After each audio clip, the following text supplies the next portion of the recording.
आपको लगेगा नहीं कि क्या हुआ, मैं कहां भ्रष्ट हुआ, ऐसी जगह खड़े हो जाओगे कि जान भी नहीं पाओगे कि मैं कहां चढ़ रहा था, दोबारा उत्साह भी नहीं आ पाएगा। अभी बच्चा ना तो लोक को जानता है, ना परलोक को जानता है, ना हित को जानता है, ना अहित को जानता है।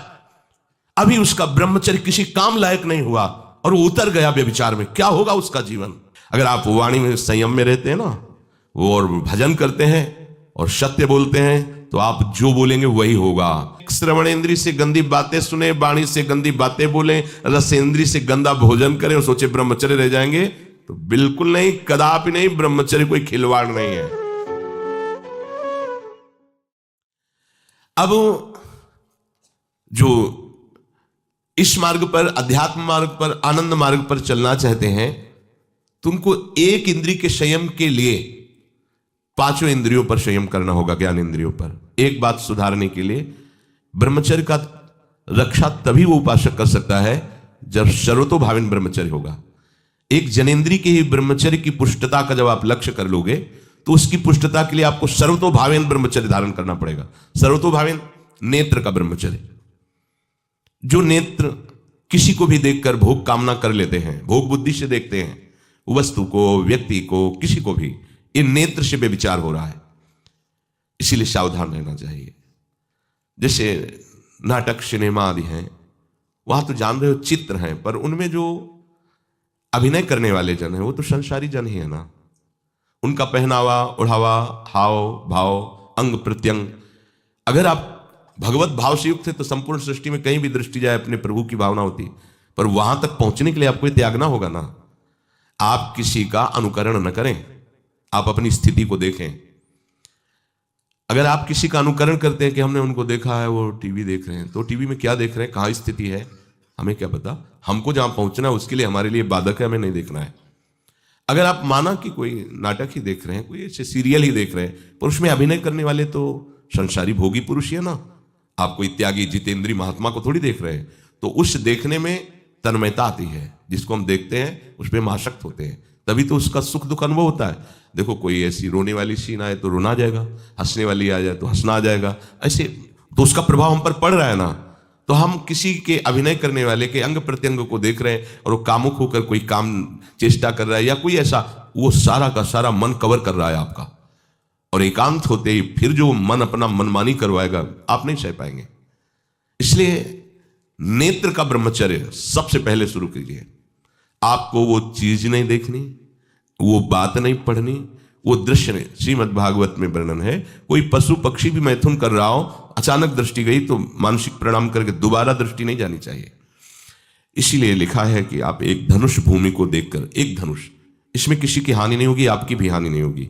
आप एक धनुष भूमि देख करके ही चलिए, मतलब बहुत लंबी दूरी देखने की जरूरत नहीं है, बहुत दृष्टि उठा करके इधर उधर गर्दन हिलाने की जरूरत नहीं है। और जैसे कि कोई टक्कर मार सकता है, तो देखो जिनको प्रारब्धानुसार टक्कर लगनी होती है ना, वो चाहे जितनी सावधानी से चलो, वो प्रारब्ध आकर के दंड देता है। अन्यथा सीम की चाप सके को तासु बड़ रखवा रमापति जासु। आप जा रहे हो भगवत चिंतन करते हुए, तो प्रभु का नाम आपका पहरेदार अंग रक्षक है, कोई बाल भी बाका नहीं कर सकता। आपका प्रारब्ध यदि आया है, प्रभु से पास हो गया है कि आपको ये दंड मिलना चाहिए, फिर मिलेगा। आप निश्चिंत रहिए, निर्भय रहिए। प्रभु का जो विधान है वो मंगल करने वाला है। देखो, इतने बड़े महापुरुष पूज्य श्री राधा बाबा, श्री आद्याशक्ति भगवती की प्रसन्नता की आराधना कर रहे हैं, क्योंकि श्री कृष्ण हमारे पति हों, इस सिद्धांत की पुष्टता के लिए। और पैर फिसल जाता है, स्नान करने जाते हैं, खड़ाऊ पहने हुए थे और अंग टूट जाता है, दवा नहीं लेते, बांस की खिपचाल बांधकर पुनः अनुष्ठान में बैठते हैं। बलिहारी ऐसी सामर्थ्य की, ये भागवतिक प्रारब्ध ऐसे महापुरुषों को भी दंड दे देता है। देखो ना, ऐसे महापुरुष जो ऐसी ऊंचाई पर पहुंचे हैं और इतने भागवत भजन में नियम निष्ठ है, उनको भी प्रारब्ध दंड दे रहा है शरीर को। तो अपने को इससे निश्चिंत हो जाना है। जो होना है उसे रोक नहीं सकते, जो नहीं होना उसे कोई कर नहीं सकता। अपने आराध्य देव के चिंतन में ज्यादा नेत्रों को इधर उधर दौड़ाने की जरूरत नहीं है।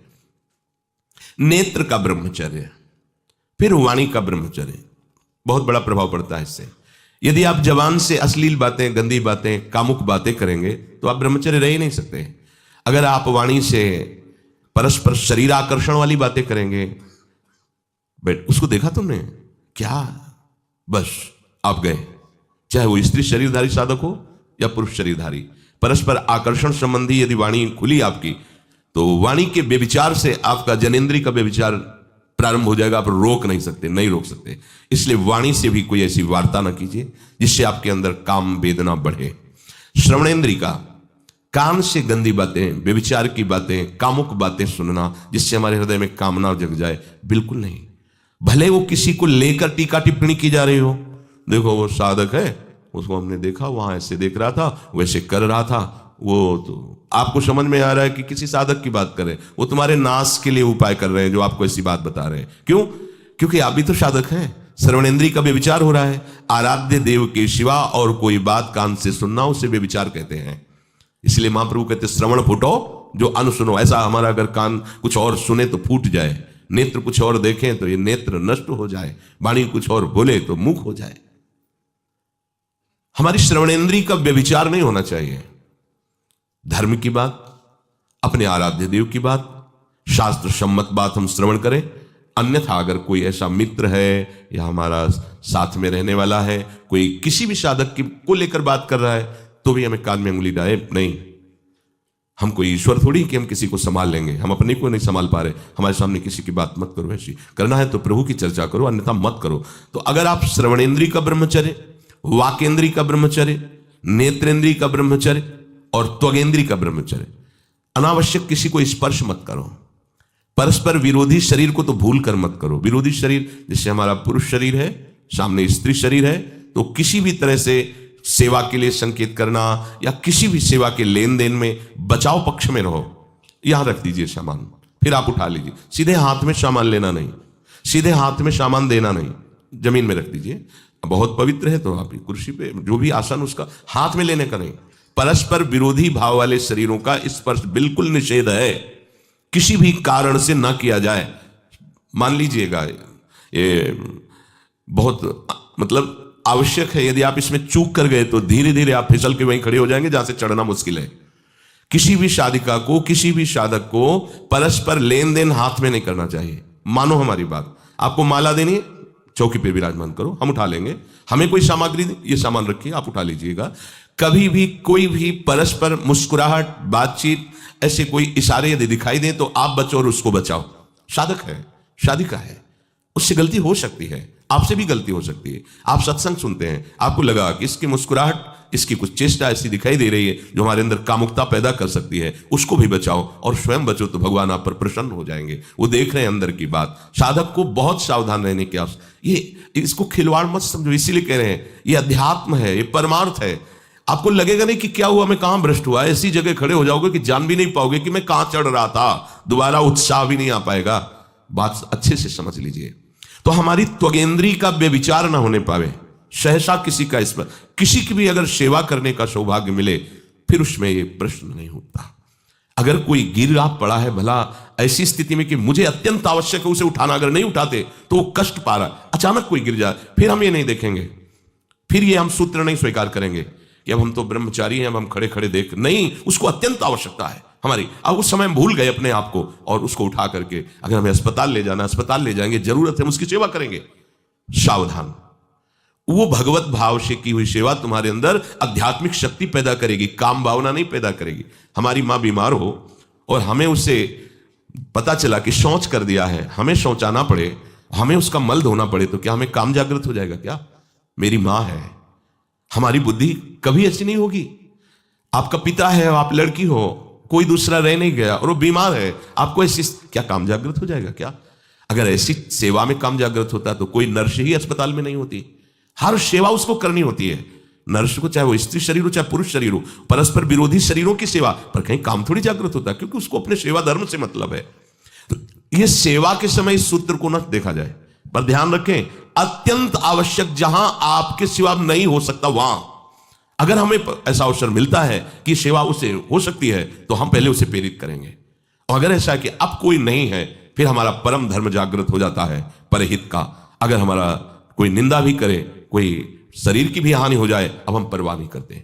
परहित सरिष्ठ धर्म नहीं भाई, इससे बड़ा कोई धर्म नहीं है। पर ध्यान रखें, भगवान को साक्षी करके ये उस समय की बात है जहां बिल्कुल कोई अब गुंजाइश नहीं रह गई है। त्वगेंद्री को ऐसे सहसा किसी आप पुरुष शरीरधारी पुरुष को भी सहसा इससे आप में शक्ति जागृत होगी। यदि आप वाणी को मौन रखते हैं और भगवान नाम जप करते हैं और सत्य बोलते हैं तो आप जब कभी जो कुछ भी बोलेंगे वैसा ही सत्य होगा। गांधारी जी ने कोई तप नहीं किया था।